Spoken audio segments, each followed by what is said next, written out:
Welcome to one TV special focus. BRS plenary సభాస్థలి మార్పు చేసినట్లు తెలుస్తుంది. వరుస ఓటములతో గులాబీ పార్టీ డిఫెన్స్ లో పడింది. ఆ పార్టీ పెద్దల్లో భయం వదిలినట్లు కనిపిస్తుంది. రాష్ట్రంలో అధికారం కోల్పోయిన తర్వాత గులాబీ కేడర్లో జోష్ నింపేందుకు పార్టీ సిల్వర్ జూబ్లీ వేడుకలను ఘనంగా నిర్వహించాలని ప్రణాళికలు రూపొందించింది. జన సమీకరణపై ప్రత్యేక దృష్టి సారించింది.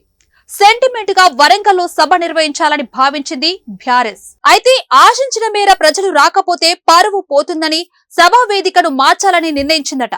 పార్టీ భవిష్యత్తు ఈ సభపైనే ఆధారపడి ఉండటంతో వరంగల్ నుంచి సభను మేడ్చల్ జిల్లా గట్కేసర్ కు షిఫ్ట్ చేస్తున్నట్టు సమాచారం. దీనిపై వన్ టీవీ ప్రత్యేక కథనం.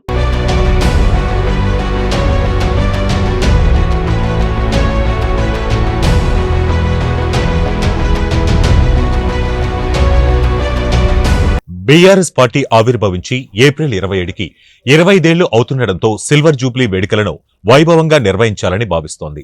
దీనికోసం ప్రణాళికలు రూపొందిస్తోంది. తొలుత వరంగల్లో సభను నిర్వహించేందుకు సిద్ధమైంది. వరంగల్ శివారులోని దేవన్నపేట, కోమటిపల్లి ప్రాంతంలో ఆవిర్భావ సభ నిర్వహించాలని భావించారు. ఆ పరిసరాలను సైతం బీఆర్ఎస్ నాయకులు పరిశీలించారు. అయితే వరంగల్ సభ ప్రాంతం అందరికీ అనుగుణంగా లేకపోవడంతో సభకు ప్రజలు వస్తారో రారో అనే ఆలోచనలో పార్టీ అధిష్టానం పడినట్లు సమాచారం. అందుకే సభాస్థలిని మేడ్చల్ జిల్లా గట్కేసర్ ప్రాంతానికి షిఫ్ట్ చేస్తున్నట్లు పార్టీ వర్గాల సమాచారం. ఈ ప్రాంతమైతే అన్ని జిల్లాలకు చెందిన ప్రజలు తరలి వచ్చేందుకు రోడ్డు మార్గం సైతం అనుకూలంగా ఉంటుందని సభాస్థలాన్ని ఎంపిక చేసినట్లు తెలుస్తుంది. పార్టీ నేతలు సైతం ఆ సభాస్థలి బాగుంటుందని బీఆర్ఎస్ అధినేత కేసీఆర్ కు చెప్పినట్లు సమాచారం. దీనిపై త్వరలోనే అధికారికంగా సభాస్థలి మార్పును ప్రకటిస్తారని తెలుస్తోంది.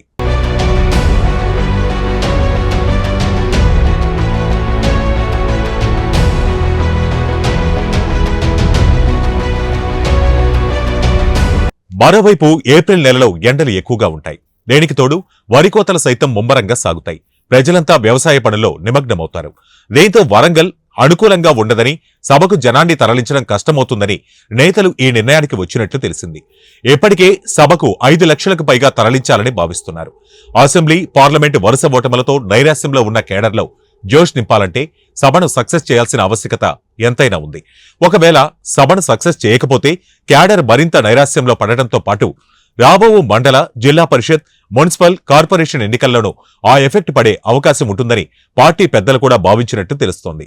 ప్రజలను తరలించడంలో విఫలమైతే పార్టీకి మరింత డ్యామేజ్ అవుతుందని అందుకే సభాస్థలిని మార్పు చేశారట. గ్రేటర్లో బీఆర్ఎస్ కు పట్టుంది.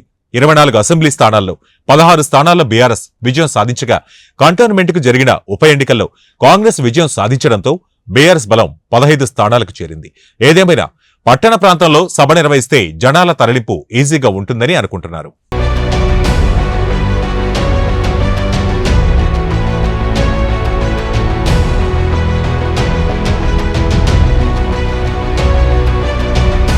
మరోవైపు పార్టీ మారిన ఎమ్మెల్యేలను పక్కన పెట్టిన గ్రేటర్లో గులాబీ పార్టీకి మెజార్టీ ఎమ్మెల్యేలున్నారు. దాదాపు అన్ని సెగ్మెంట్లలోనూ పార్టీకి క్యాడర్ ఉంది. సిల్వర్ జూబ్లీ వేడుకలను గ్రేటర్ నుంచి జనాన్ని తరలించడం సులభం అవుతుందని పార్టీ అధిష్టానం భావించినట్లు తెలిసింది. జిల్లాల నుంచి ఆశించిన మేర రాకున్నా గ్రేటర్ నుంచి జనం వస్తే భారీ సక్సెస్ అవుతుందని అంచనాకు వచ్చిందట.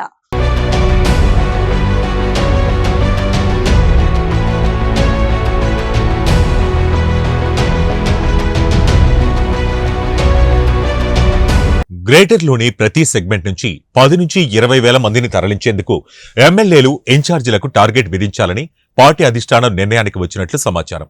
అదేవిధంగా మిగిలిన నియోజకవర్గాలకు 5,000 టార్గెట్ పెట్టినా సరిపోతుందని, ఈ సభతో కేడర్ల జోష్ నింపాలని నిర్ణయానికి వచ్చినట్లు తెలుస్తోంది. వరంగల్ బీఆర్ఎస్ పార్టీకి సెంటిమెంట్. ఉద్యమకాలం నుంచి తొలి సభ అక్కడి నుంచే నిర్వహిస్తూ వస్తున్నారు. ఇప్పుడు కూడా సిల్వర్ జూబ్లీ సభను సక్సెస్ చేసి పార్టీలో జోష్ నింపాలనుకున్నారు. అందుకే వరంగల్లో సభ నిర్వహించాలని భావించారు. గత ఏడాది సైతం వరంగల్లోని ప్లీనరీ నిర్వహిస్తామని, భారీ బహిరంగ సభ నిర్వహిస్తామని లీకులిచ్చింది. కానీ సభ నిర్వహించలేదు. ఈసారి సైతం నిర్వహిస్తామని సభకు స్థల పరిశీలన సైతం చేశారు. కానీ పార్టీ నేతల నిర్ణయం మేరకు జన సమీకరణకు అనుగుణంగా లేకపోవడం, భవిష్యత్తును దృష్టిలో ఉంచుకుని పార్టీ సీనియర్ నేతల అభిప్రాయం మేరకు మేడ్చల్ జిల్లా గట్కేసర్ కు మార్చినట్లు సమాచారం.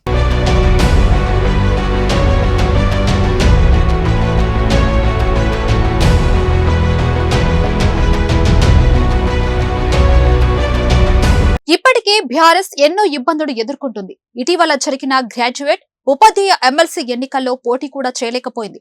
మరోవైపు ముఖ్య నేతలపై కేసులు నమోదవుతున్నాయి. కేటీఆర్ ఎప్పుడు అరెస్ట్ అవుతాడో చెప్పలేని పరిస్థితి. ఇంకోవైపు బీజేపీ దూసుకుపోతుంది. అధికార కాంగ్రెస్ పార్టీకి తామే ప్రత్యామ్నాయమని చెబుతుంది. ఈ నేపథ్యంలో బీఆర్ఎస్ పార్టీ ఆవిర్భావ సభపై సర్వత్రా ఆసక్తి నెలకొంది. ఏది ఏమైనా పార్టీ సభాస్థలి మార్పు చేస్తున్నారనే ప్రచారం ప్రస్తుత కేడర్ లో హాట్ టాపిక్ గా మారింది. చూడాలి మరి ఏం జరుగుతుందో. ఇది ఇవాల్టి స్పెషల్ ఫోకస్. చూస్తూనే ఉండండి 1TV న్యూస్.